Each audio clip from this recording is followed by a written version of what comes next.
Welcome to EKTV.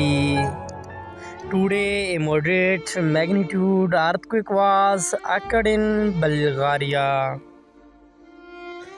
The earthquake hits Bulgaria today, 13 February 2022, early in the morning.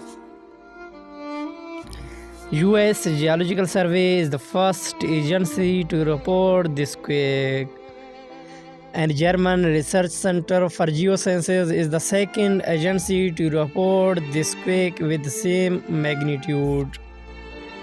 The exact magnitude, epicenter depth might be revised in next few hours or minutes.